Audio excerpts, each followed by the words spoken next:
Take me to your leader. Welcome to the Headbangers at the Hangar podcast. I am your host, Andrew Mercer. This is episode number 5. As always, the Headbangers at the Hangar podcast is brought to you by our great sponsors, Monster Energy and Spotify. So thank you guys. Thank you very much. All right. How's everybody doing today? Thank you for tuning in. Very excited about today's episode. I have an awesome interview with Miles Strand of the band Our Fears. They are located in Rockland County. Stupid heavy band.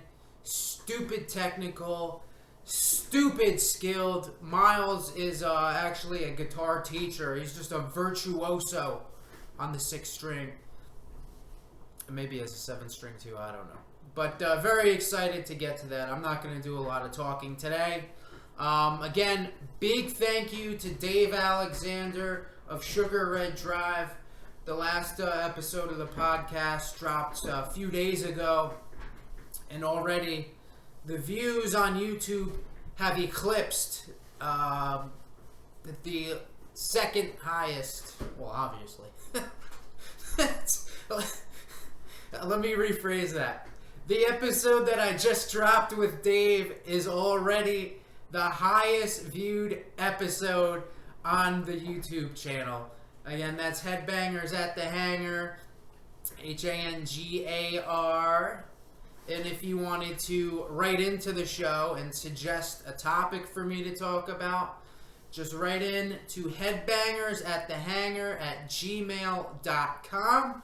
Hangar, for all you metalheads out there with the 8th grade education, Hangar is spelled Hangar, not Hanger. Of course, that is in tribute to the great Megadeth song, Hangar 18.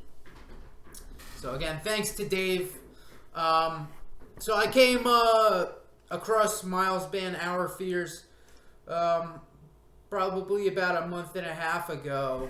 I was helping out a friend of mine, Frankie Sherry, who was in a band called Rubik's, and they needed a bassist to play a couple gigs. I'm good friends with Frankie, and of course I was more than happy to do it. So we played one show at the Chance, and let's do a quick shout out to Frankie and the band Rubik's. Rubik's is spelled Rubixx. Let me just play you a track from them. I tell this to Frankie all the time. I think that, in my opinion is strong, I think that Rubik's is the best local band going right now. This is their biggest song. It's called Silence Screams.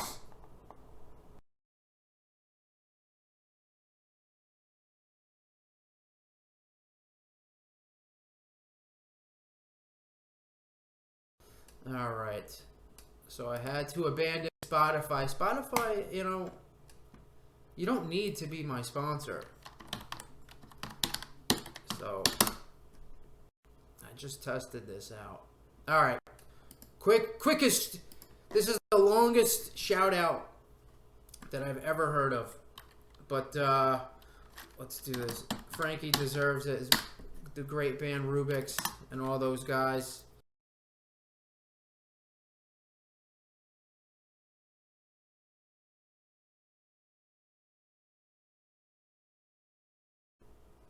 Okay, here's Silent Screams. I'll give you up to the chorus on this one. Take this in while I fix up Spotify. Laying in bed at night with you. Just made love and now we're coming to. Whisper in your ear, I love you, and I listen as you say nothing, and your silence screams, tell me everything's silent.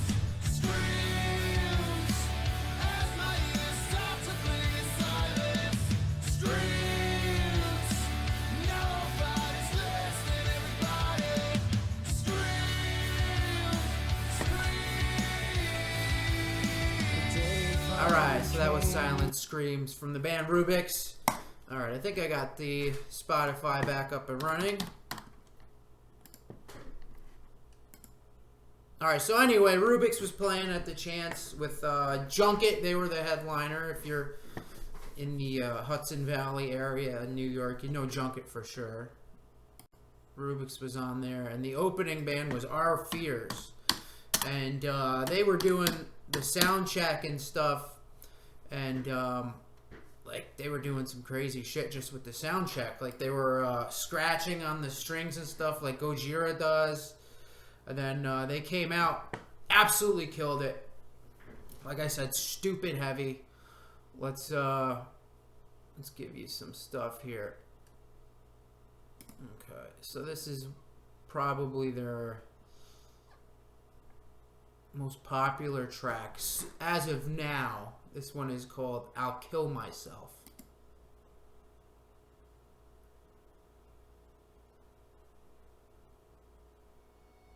Alright, here we go.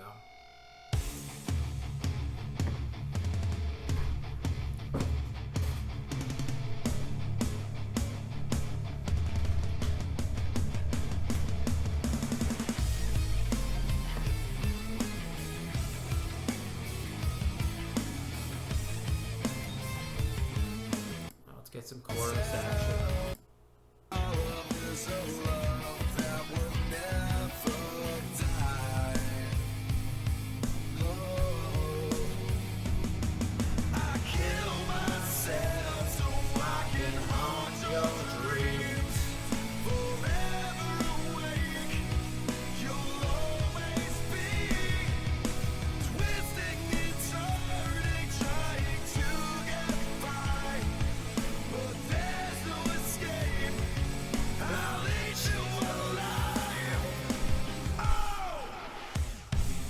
Alright, so that was I'll Kill Myself. This is my favorite song from these guys. It's called Airbag.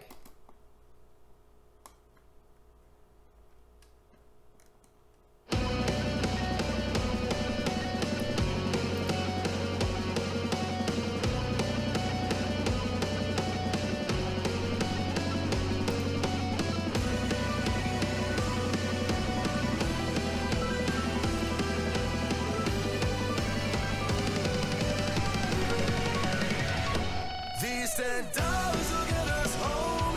That's all we can know. Break out all the windows and let out the airbags. Another killer chorus. Time is wearing thin.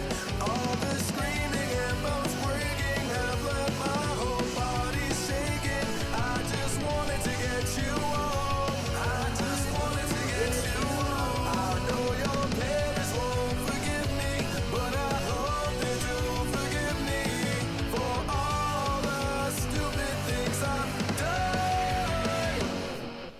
Please have mercy on my terrible soul. Everything is so out of control.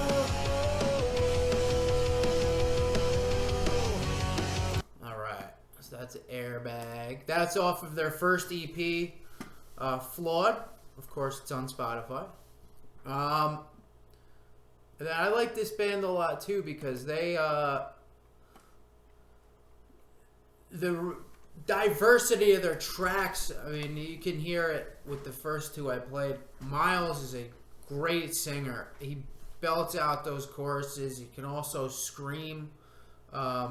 They can get heavy. They could also be soft. This is one of their softer songs. It's called Northern Lights. They have a couple different versions of this on Spotify.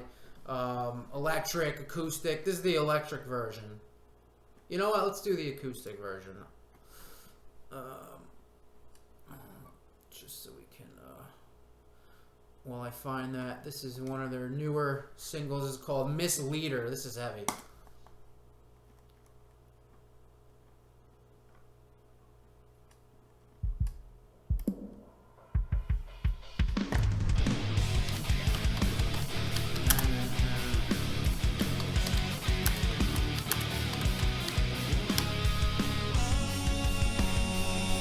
I've been brought down by this soul.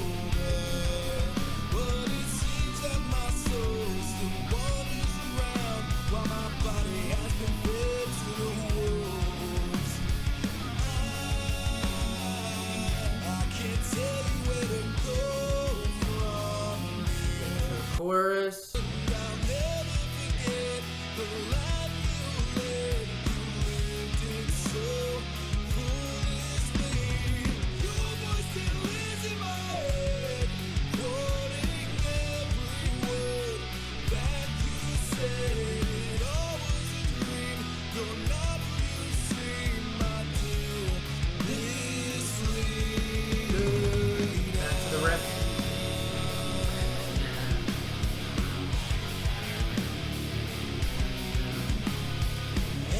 Alright, here's Northern Lights. This is the acoustic.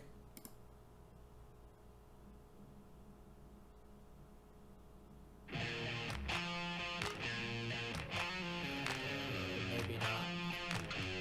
not. Whatever. They do an acoustic version too.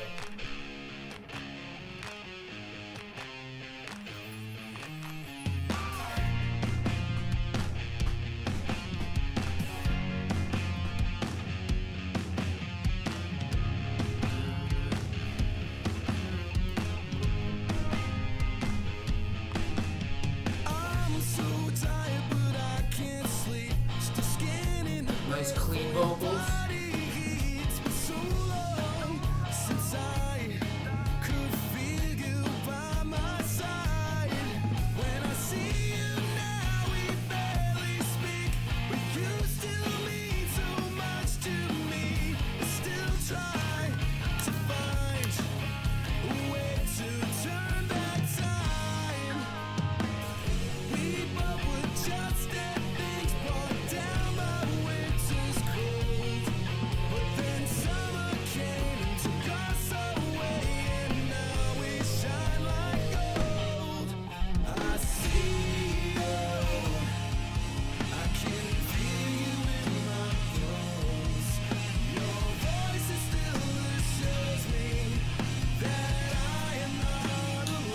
I gotta take a drink of water. That's how good his vocals are.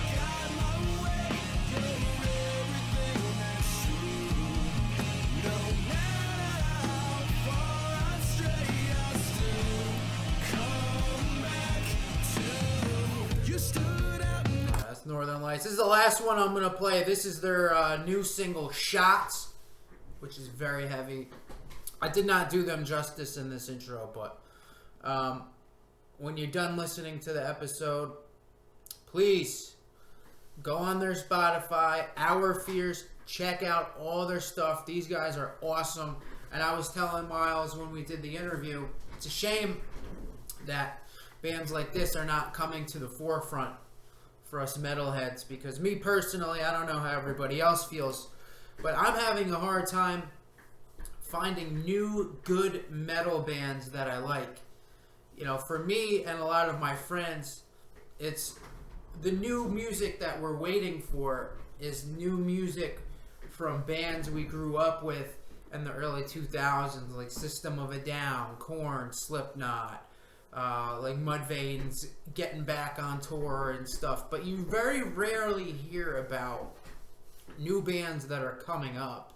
And like I said, I've discussed this with Miles, but other genres are producing new artists all the time. In addition to heavy metal, I'm a music fan as a whole, so I like all kinds of different genres. Country is one of my favorite genres. The country genre is always turning out new artists to be discovered, and they do a good job of promoting it. I don't think that metal is doing such a great job, but there is hope. Let me play you Shots right here.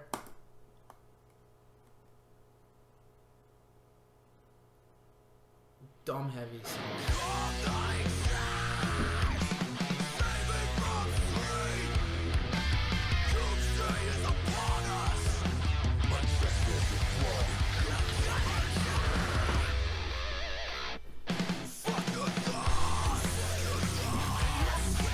Pitch harmonics. Zach Wilde would be proud.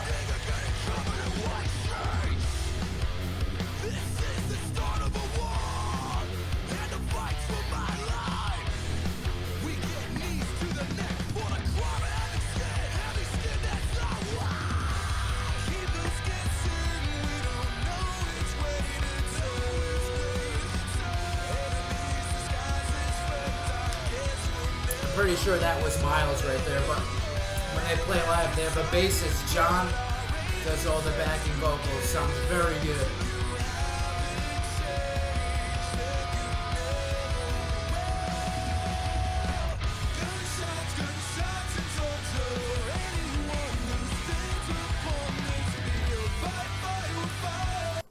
All right, ladies and gentlemen.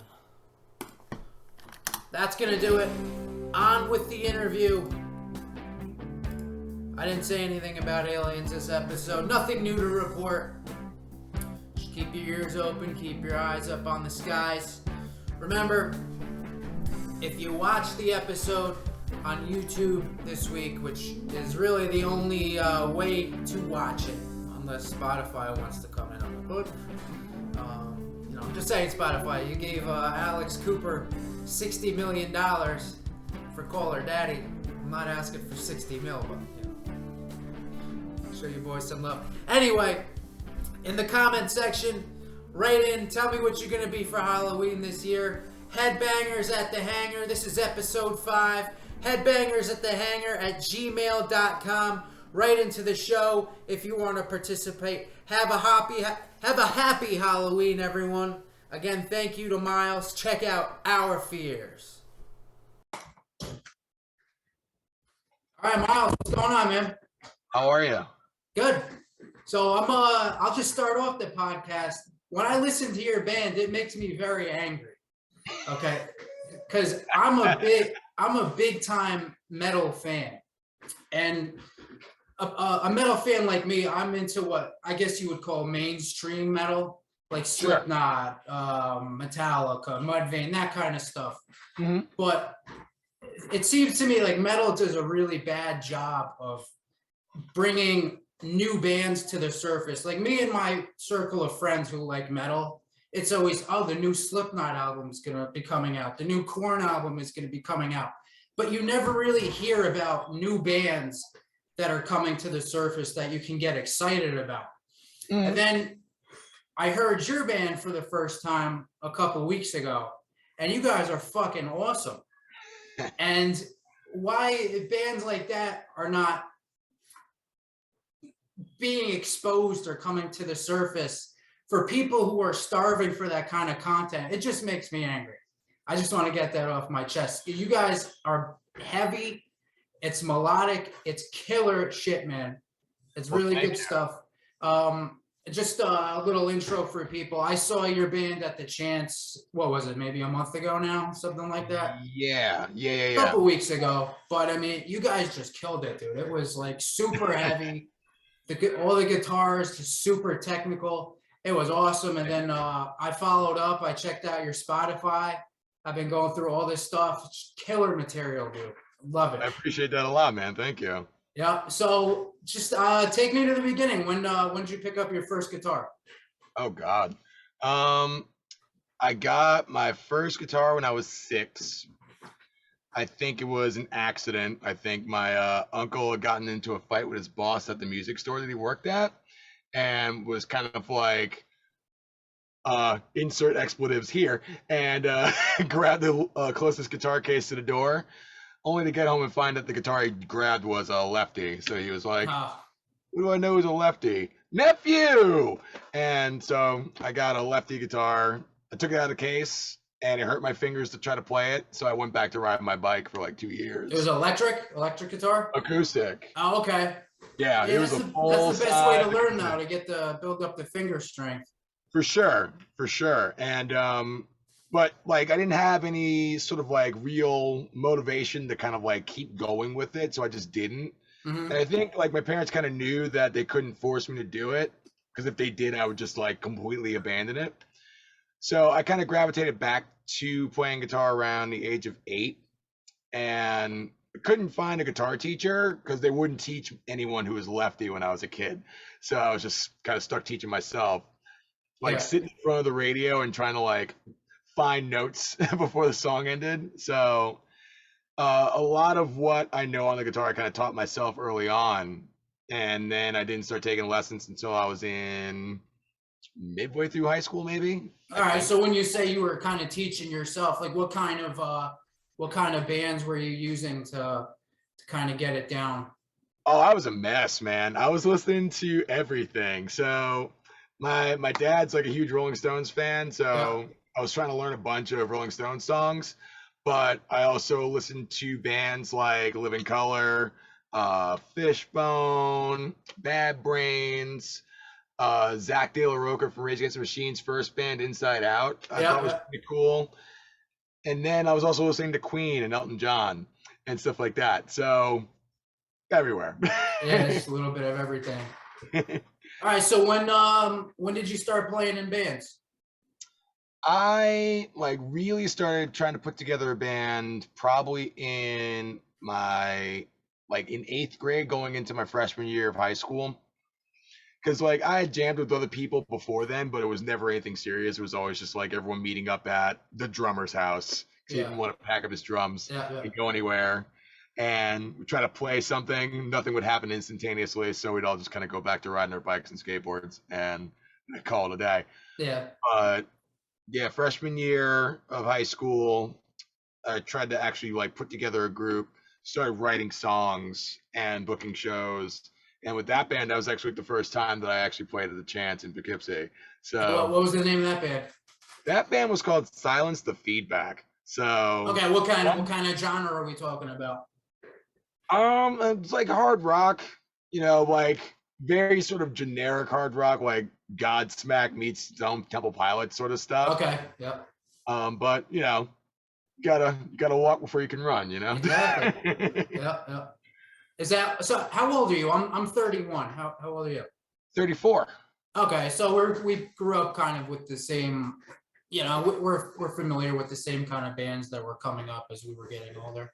For sure. So with that first band, was the influences like Godsmack, or that's just kind of how it sounded? It was a couple different influences. Some of the influences that still kind of carried over into my current band with Our Fears were like Muse, Avenged Sevenfold, Slipknot. Like the only real difference between that band and my current situation musically is that there's just more energy being put into what is being put out. Like creatively, I'm writing stuff that's more thoughtful and isn't just like "girl broke my heart and I'm mad." Yeah. It's it's got more thought put into it. Yeah. So how long did you go with that band? That band was together for like 8 years. Wow. Yeah. What was the pinnacle? Was the Chance the biggest venue, or did you guys get around a lot? We went through a bunch of different people as far as members in the band and a bunch of different scenarios. Like we had a record label reach out to us and they were like, "Love the band, hate the singer." And who was the singer? Was it you? No, Okay, thankfully it wasn't me. I was gonna say. If it was me, I'd never live it down. Yeah. But at the time I was like, well, it's either all of us or none of us. And they were like, cool, see ya. So that was the end of that. So we ended up like really starting to put a lot of effort into trying to do everything ourselves as far as booking shows, getting music out and whatnot. And I was booking tours and coordinating all this stuff, designing merch. It was a lot of stuff to be doing while graduating from high school and then attending college, just juggling a bunch of shit. It was a lot. Yeah, no, for sure. When did that band kind of meet its demise? Like, what were the circumstances? I guess it was around 2011. And the problem was that we were together for about 8 years. And with all the different iterations of people that were in the group, no matter what, more often than not, I was the guy who was doing everything. Yeah. So it's like being in a boat with 3 other people that all have oars in their hands, but you're the only one who's paddling, and everyone else is just kind of like, we really got to get to shore, dude. So were you you were probably the main songwriter and stuff? Yeah. Even though you weren't the singer, you were probably still writing the lyrics. You were constructing mostly everything, or? Yeah. I was like the Pete Wentz of the group. It was crazy. Yeah. Writing all the stuff and just coordinating everything. Yeah. While not being the front person. Yeah. Which was fine, because for a long time I was horrified at the idea of having to like sing. So. Yeah. Why was that? You got a good voice, man. Why were you afraid? I don't know what it was. It's crazy because like after that band had broken up, I kind of taken like a hiatus away from playing music altogether for about a year and a half, and then started going out and playing at open mics and stuff. But I would just play like instrumentals and stuff like that, or I'd accompany someone else who was singing. Yeah. And then one night I was like, you know what? Let me just do this. Let me go out. Let me go and sing something. It's gonna be fine. And I go out and I'm singing some like Counting Crows song, like Long December or something like that. Yeah. And my voice cracked once, and I put down my guitar and I said, "Okay, thank you, good night." And everyone's like, "Whoa, where are you going?" Listen, if people are drinking enough at a setting like that, your voice could crack 20 times. If they know the song, they're not gonna care. And that's the thing, like everyone was into it and they were like, "What are you doing? That was great." And I'm like, no. And I like ran home. I was like, "Fuck this, I'm out." And so I think I needed to go through that instance to be able to say, okay, the worst case scenario happened and now I'm good. So now I'm just gonna get up and sing and I'm not gonna worry about it anymore. Mm-hmm. And yeah, apparently people like my voice, so. Yeah, it sounds good. I would say it's like, I mean, I'm a huge Slipknot fan, and so I guess a little bit of everything sounds like Corey Taylor to me, but I think your voice sounds a little bit like Corey Taylor for sure. You're not the first person to say that. Especially when you do the kind of like low kind of, talking kind of singing. It sounds a lot like it. Right.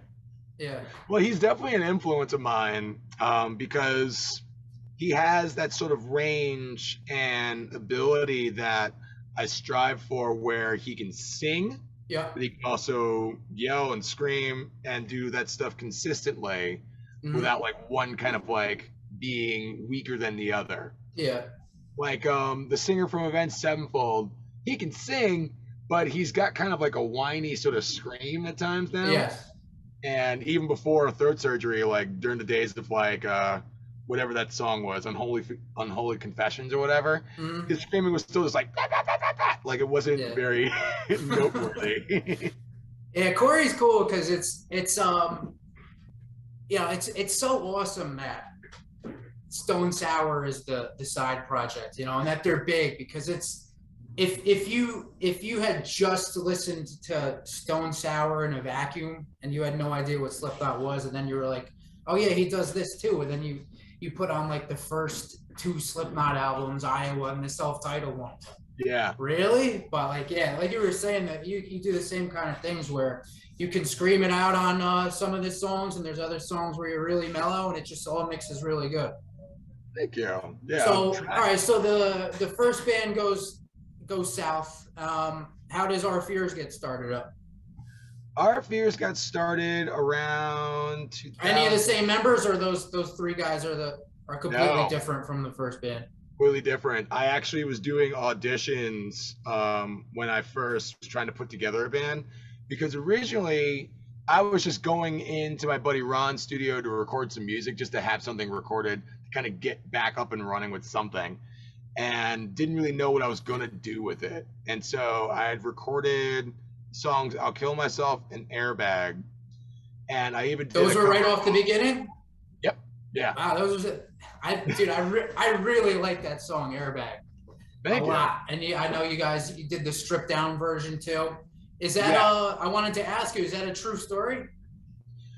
It's I mean, it's not a true story. I didn't kill anyone. All right, good. Like No, because you hear it, and what I take out of it is like, okay, you were out, you were trying to hook up with this girl, and you're driving her home. You guys end up getting into this brutal car crash. I was just wondering. I was like, geez, I hope there's not a lot of truth to this.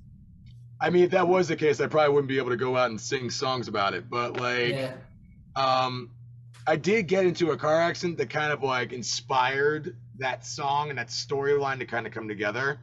Not so much the storyline, that kind of came secondary, but getting into a car accident that wasn't a bad accident, but because where my bumper hit like a telephone pole or something, and I did like tapped it, but just enough where it hit the sensor for the airbags and they shot out. And I've never been in a car with the airbags coming out, so I was like, oh my god, what the hell? Yeah. And I was going like 2 miles an hour, so I'm just like, really? That's it? But that's where the whole storyline kind of like started getting its origins from. And that was the second song I wrote. That came right after I wrote "I'll Kill Myself." And that was there any kind of were those some ideas that you had for your previous band, or that was just completely fresh when you decided to start doing Our Fears? The guitar line for "I'll Kill Myself" was something that I was trying to put together with the previous band, but it was not coming together in the fashion that what ended up becoming "I'll Kill Myself" did. Because like the drummer from the old band, great drummer, and he was always brainstorming different ways to kind of like vary up and change around different ideas. So like, got my guitar here, I just finished teaching, but so like you have the whole, and he's like, that's cool, but what if we do it like in halftime and I do like this double kick thing? So I'm like playing like, and he still is like, and I'm like, okay, that's interesting, but Yeah, it's not really a song. Yeah.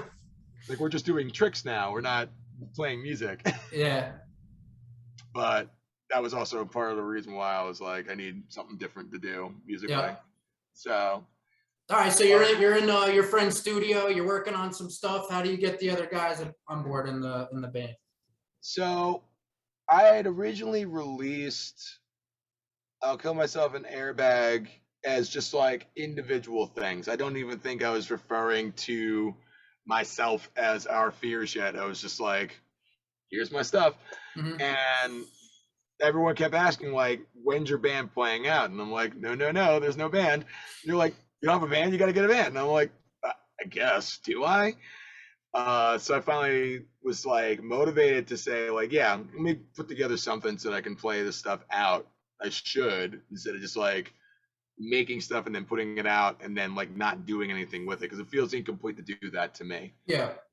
And I had posted up on Facebook or Instagram just being like, if you're interested in like being a part of this musical project I'm trying to put together, send me a video playing along with either one of these songs and we'll go from there. And it was interesting because I actually got a bunch of people that sent in audition tapes. This one guy that I knew from Nyack, he actually sent in an audition on what's called a Chapman stick. It's like this 10-string instrument that you play with both your hands. What is it similar to? Kind of like a guitar? It's similar to a guitar in the sense that it's got strings on it, but like there's 10 strings on it, Okay. and it's like, I don't even know how to describe it, but he was playing it with both hands. Like this hand was playing the bass line down here, while he's playing the other part up here, and it was crazy. Yeah. But like I didn't have anything to do then. I'm just like, okay. Yeah, it's like a novelty at that point. It doesn't fit musically really with other people.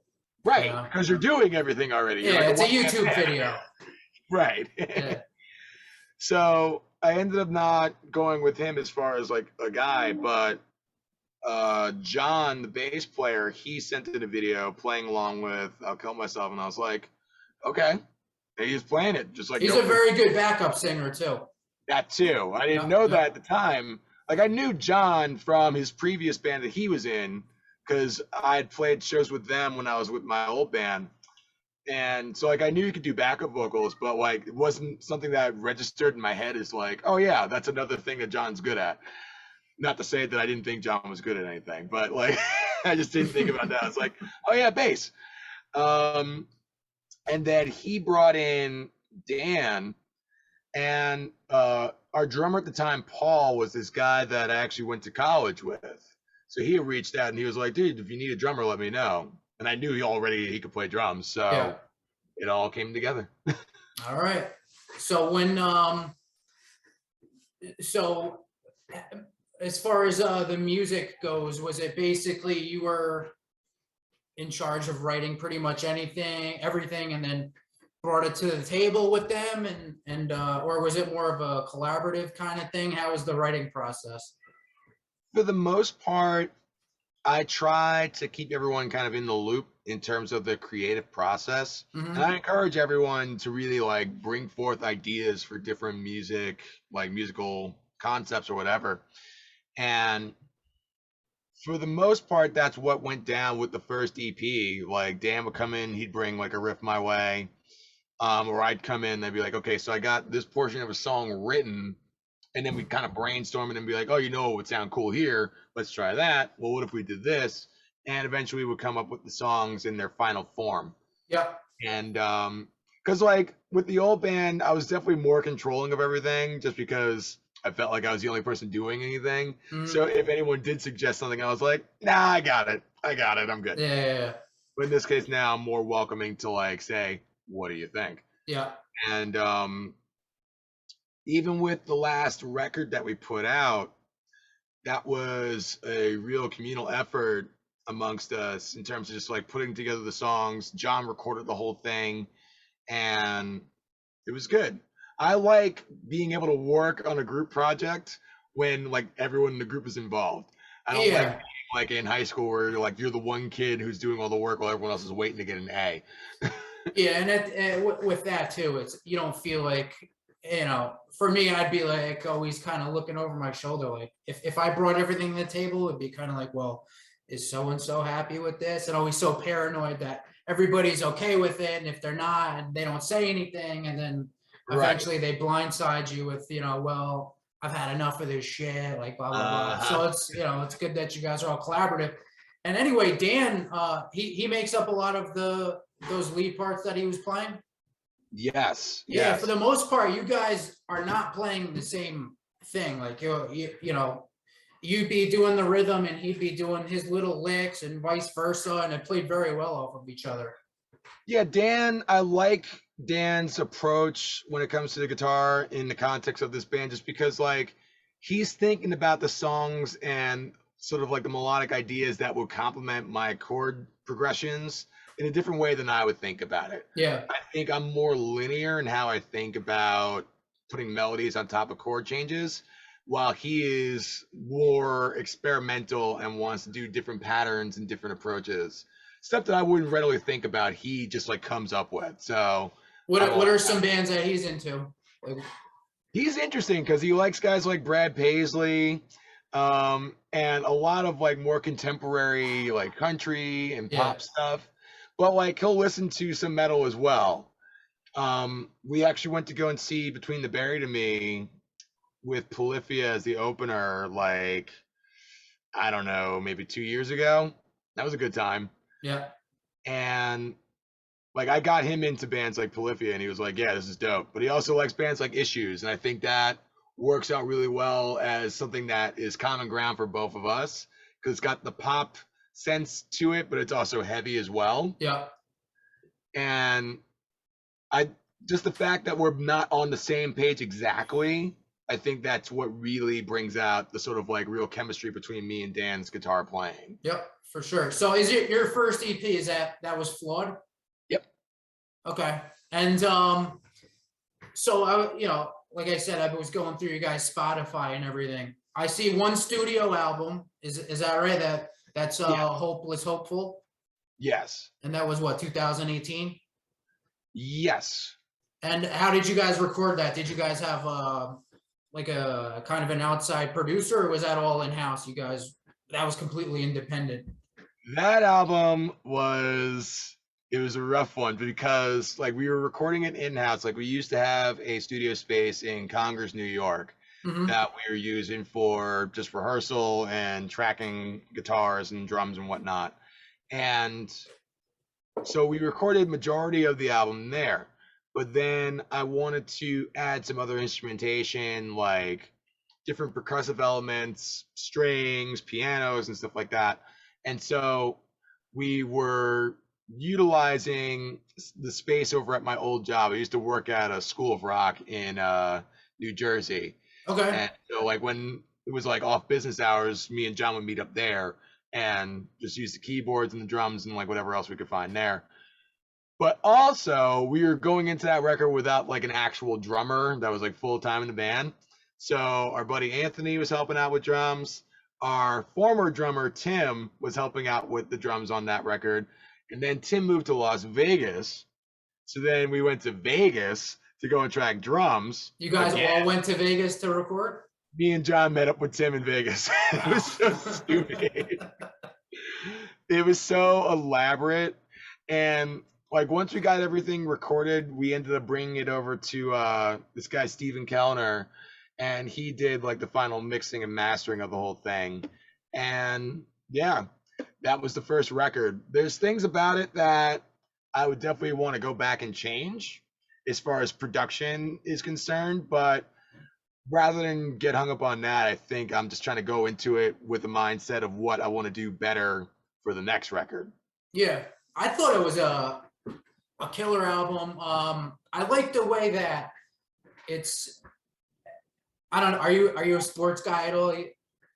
Sure. So like the way I interpret the way an album is set up, a full length album, it's kind of like a baseball lineup. Like you don't want to stack your best players 1, 2, 3. You know, it's the same Sure. thing with an album. Is you set up you'll set up some of your really heavy songs with like a soft one before that or a soft one after that. There's a nice contrast and things like that. I really like the beginning, how you start out with 999, where it's kind of this light intro, very short, and then you kick it the next track with Bellicose, which I'll tell you, man, I'm a runner, and there It's was a good running song, right? yeah, I was doing a run a couple of days ago, and I'm almost at the end. I know I'm almost done, but I'm kind of dragging. And then you need that track to kind of like kick it in. I was like, fuck, dude, I'm gonna put Bellicose on. That shit was brutal. And I put it on, and it's just a really good contrast. And you gotta tell me too, in that song "Tell the Truth," whose idea was it for the little salsa stuff in the middle? In the middle? Yeah. That's me. That's you? Yeah. And where'd you get all those instruments from? That was from your job? So for that particular track, that is the only track on that record that we didn't record ourselves. We actually went to my friend Ron, who recorded the first EP, and we recorded that there. Oh, okay. So the extra percussion, I believe those were tracked there. Yeah. Because Anthony played drums on that. So maracas and like cajon and stuff like that. But there's an Avenged Sevenfold song called Sidewinder, and the outro of the song has this like really clean sort of like Spanish inspired thing going on at the end of it. And I always thought that was like a real interesting way to end a song. Yeah. But the song itself, it's also kind of like revolving around this like sort of like B harmonic minor feel. And that's very sort of like Spanish-esque in itself.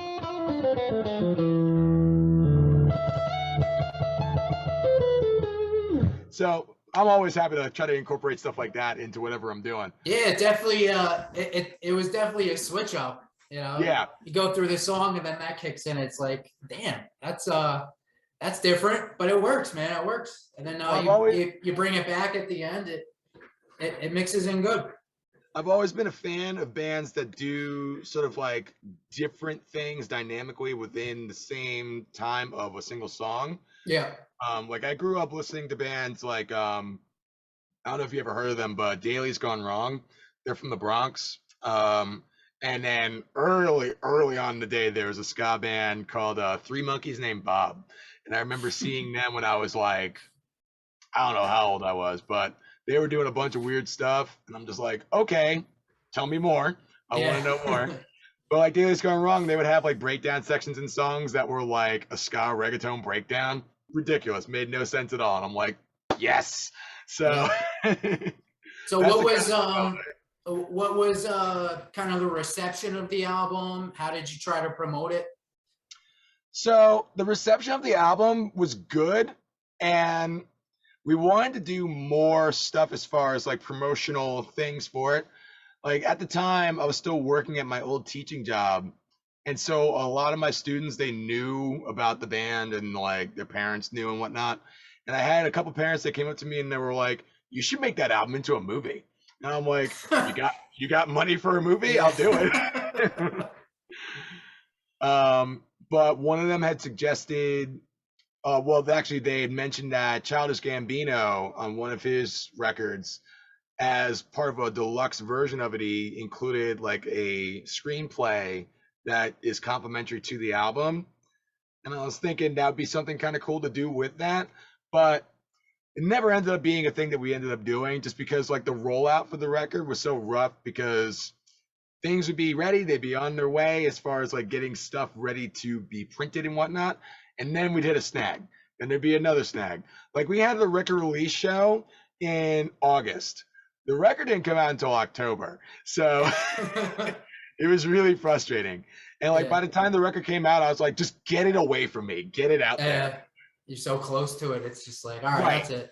Yeah, because like every day I'm coming into work and my students are like, oh, you said your record's coming out soon, but you know, it's still not here. Yeah. So how old are the kids you teach? I mean, I teach all ages. It's from like 8 to, I think the oldest guy I'm teaching right now is 70. 70? 70. Okay. Yeah. So I'm always curious, like some of the younger guys you teach, probably especially the teenagers, like these days, what are they listening to? It's varied, because you have some teenagers that are coming in and they're saying, I want to learn this song from Periphery. And I'm like, okay, you're going to need a little bit more than your acoustic guitar. Yeah. You need two more strings. And then you have other students that come in, they want to learn something from like, it'll be some obscure Japanese artist that does like R&B soul stuff, but it's like cool jazz chords being used. Every once in a while you have someone that comes in, they want to learn Led Zeppelin. They want to learn some songs from Yes. And I'm like, okay, fine. But what I've been seeing a lot more of recently are like some of the teenagers I have coming in, they want to learn songs from groups like, what are they called? Suicide Boys, where it's not really guitar heavy. It's like one single loop that's going on in the background. It's from like Suicide Boys, 24K Golden, stuff like that, where like, I guess you could do something guitar wise with it, but not really. But you know, it's what they want to do. Or it's like Billie Eilish. Yeah, I don't know, man. It kind of scares me. You know, me growing up, it was all the music. Same thing for you too, probably. We grew up, you know, 90s. Was it the best music skill wise? Probably not. Like you got your Pearl Jams, Nirvanas, and stuff, but it was music. Sure. There was guitars, there was bass, there was drums, there was real singing. These days, and this is what's good about your band too, it's just instruments. The synthesizers and the computers and stuff that are getting put into these songs. It's like, even with the quote unquote new metal acts or new rock acts, like, dude, like, is it? You know, like if you're like bands like Falling in Reverse, like if you're that synth heavy, it's like, how are you making it onto metal radio? You know, it's like I was saying in the beginning, like metal doesn't do a great job of giving us new artists. Like I listen to country like Dan does.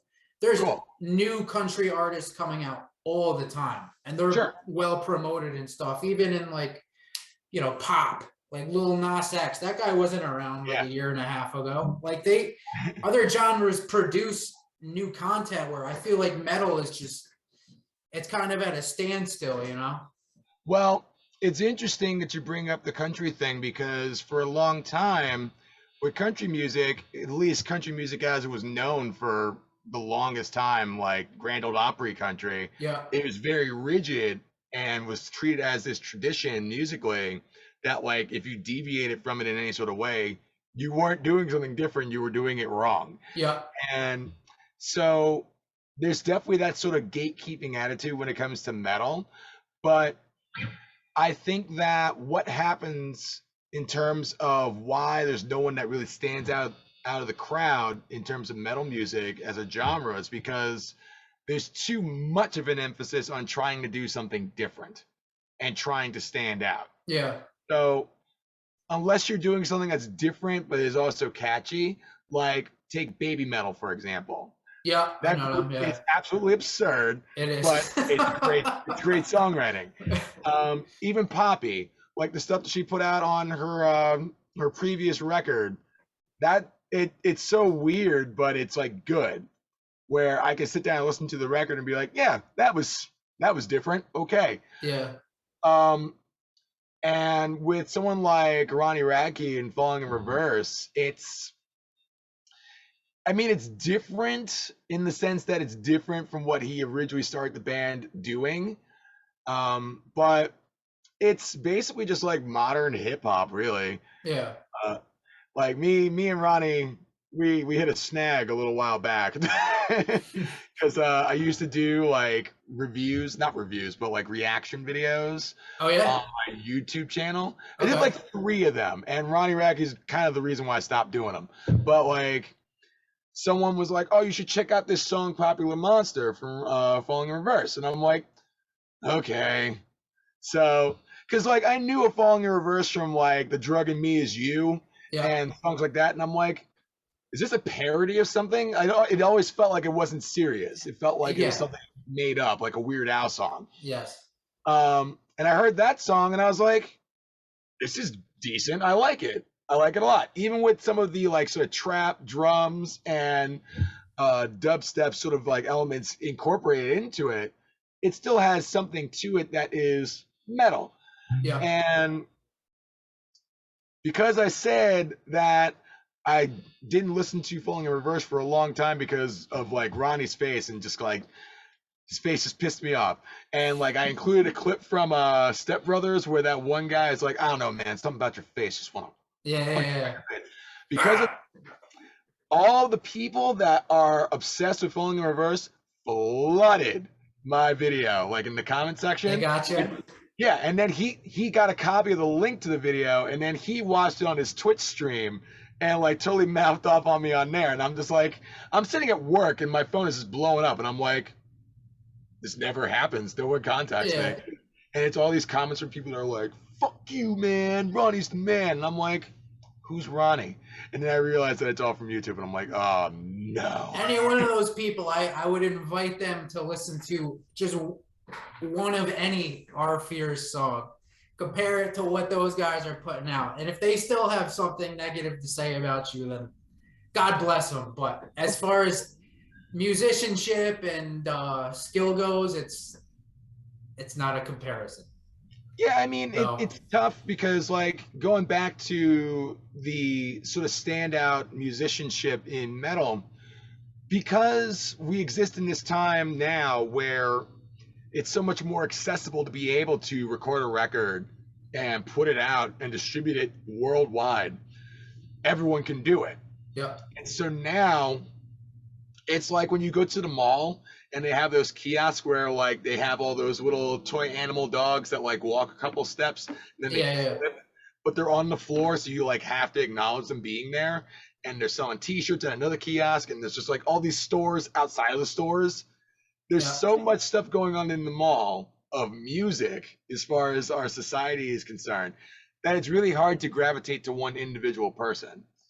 And when we were younger, I could just put on MTV and just like watch music videos. It wouldn't be a playlist on YouTube. It wouldn't be on Spotify. It would just be like, what's this? And suddenly I'm going from watching a video from Jessica Simpson to seeing a video from Static X. Yeah. And so that element was also a factor in everything as well. And I think it's just that, like, because there's so much oversaturation of musical endeavors being put out there by different people, that it's forcing people to feel compelled to want to do something more outlandish musically. And that in itself is sort of taking away from the inner essence that makes up any individual genre. Yeah. Like, I've been listening to Phoebe Bridgers and Katie Pruitt a lot lately. I don't know who they are. What kind of genre is that? Well, Phoebe Bridgers, she is like singer-songwriter. So is Katie Pruitt, but she's more sort of like country inspired. Okay.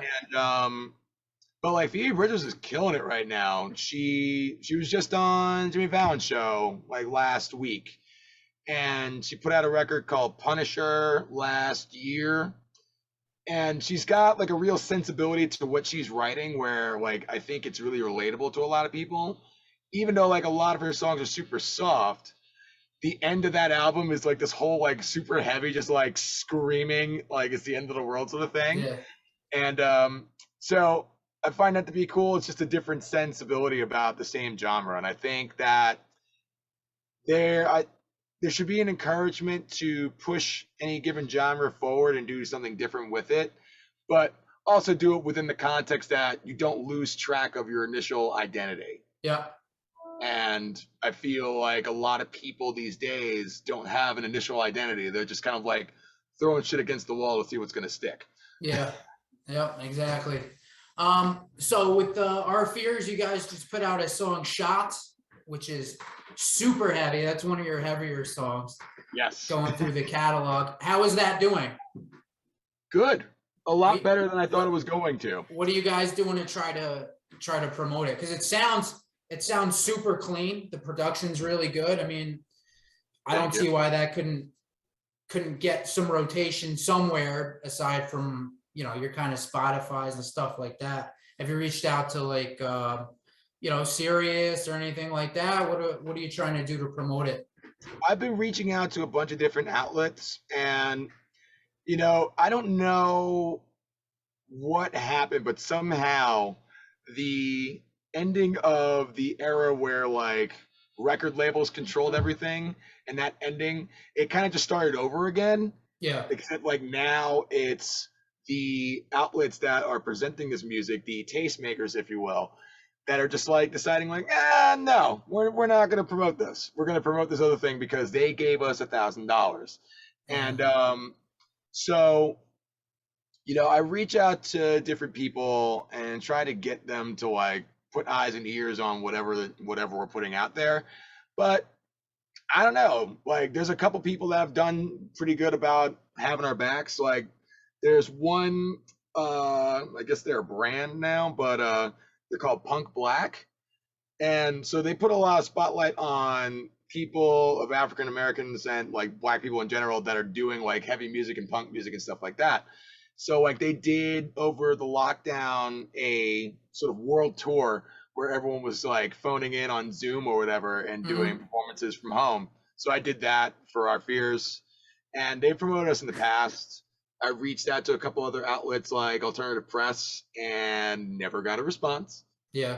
Because they're probably just like saving space for the next Brandon Urie cover they're gonna put up. Yeah. They don't do that enough. And yeah, I'll probably reach out to Sirius Radio as well. It's just like I figure if I put it out there on Spotify and it's getting rotation on there, at least Spotify puts it on curated playlists as well. Yeah, yeah. So there's that factor in it. And it's doing it's doing relatively well with plays. What do you know what you're up to now? I know Kill Myself was probably around like, what was it, 14,000 last time I checked. It was something like that. Yeah, I mean, for some reason, I'll Kill Myself is like always at the top of the list of songs. And at the concert too, the people that knew you guys, they were singing that song the most. Which is still crazy to me. I still can't like wrap my brain around that. It was funny because we got a real big push when I made a profile on TikTok for the band, and I put up like a clip from I'll Kill Myself on there. And so it's like a bunch of people from like the Midwest and whatever that were like, dude, your band's fucking awesome. I had no idea it was the thing. And that's what I'm talking about, though. That's the stuff I'm talking about. It's like, dude, it's legit. I mean, I'm telling you, like, I'm craving new content as a metalhead, and I don't like what is being presented to me, new stuff. But then you hear your band, like, it's legit. Like, and like you're saying, the people from the Midwest that hear it for the first time, like, damn, what is this shit? Because it's true. It's actual music. It's technical as hell. Like, it's just good. I mean, I'm gonna promote the shit out of it, but I mean, my reach only goes so far. You know, I just anything helps. You know, I just wish more people got some ears on it. You know what I mean? Yeah, it's hard, especially when you're in a position where, like for us, for the longest time, we didn't have a drummer. So the idea of going to even like Pennsylvania and playing a show there was just like out of Yeah. reach because I'm not going to ask someone to fill in on drums, drive to Pennsylvania, maybe get paid, and then like Yeah. maybe I'll call them again after that.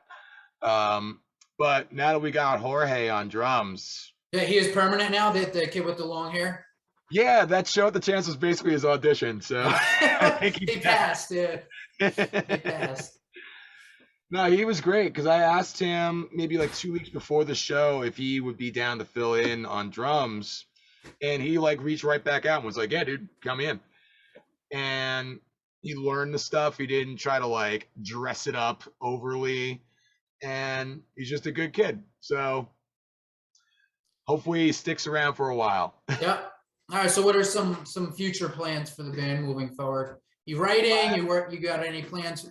Actually, before I ask you that, so you've the way you're putting your stuff out, like you have the one studio album. Most of what you're putting out is a quote unquote single, where there'll be 3 or 4 songs attached to it. Is that kind of the way that you guys are going to go about business? Or are you working on a studio album?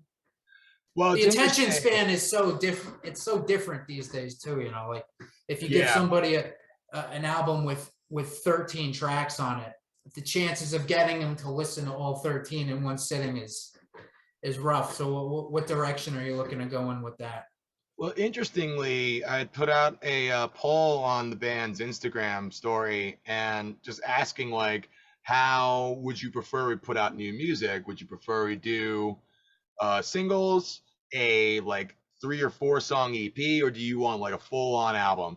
And majority of people from the last time I checked said they want another album. Yeah.